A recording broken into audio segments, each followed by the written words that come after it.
true heat rating? True heat rating. Okay, how much time do you have? Because this can take a little while. There's a lot of fallacy in the market out there.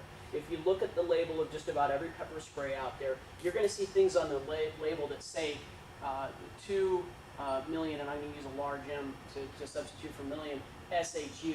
And what SHU stands for is a Scoville heat unit. This is an old measurement of measuring heat of something, and it goes from 0 to 5 million Scoville heat units. Actually, the scale goes a lot higher than that. But when it originally started, Dr. William Scoville invented this process, and they would sit down with a panel of tasters, and they would put a product in their mouth, and they would rate the hotness of that product or what the heat of that product is. Okay? You're also going to see another thing on a can. You're going to see 10%, or you're going to see 15%, all right? Or you're going to see 17%, okay? Now, if I look at this number, and I say somebody's telling me the raw material in the can that's going into the can is 2 million Scoville heat unit, what they're telling you is the base product, the raw product that they bought and blended down was a base of 2 million Scoville heat unit. All right, they're not telling you what the actual temperature of the product in the can is because they're going to dilute this. All right, so if we said the layman math is take 2 million, multiply that times 10%, that gives you 200,000. Okay, SHU out of the nozzle. That's what that product should be representing. However, that number is not accurate. Doing the layman's math, yes, that's what should be true, but we can guarantee off the laboratory test we've done, and we've got a sheet behind you that you can see where we've tested some of the products, that number right there, 95% of the time is false. Okay? It's a lie. It's misleading.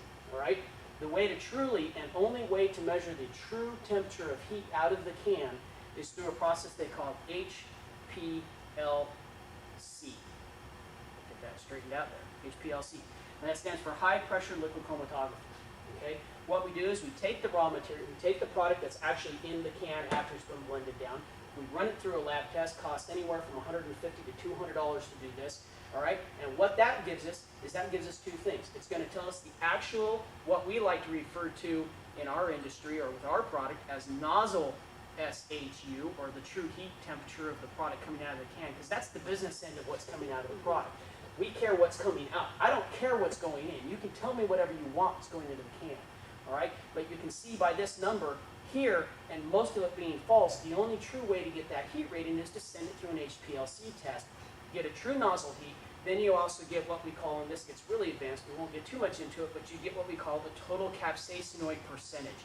The total capsaicinoids are the small heat agents inside that product that amplify that heat, that give you that. So in other words, if you look back on this list back here and you look at this Model 12 from Heatwave, you have 0.93 total capsaicinoids in that can.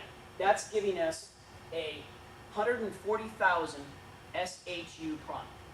Okay? Now, we used to list that product as a 10% OC product, okay, based on this formula. Well, that tells us 200,000 Scoville heat units should be our output. But what did we discover?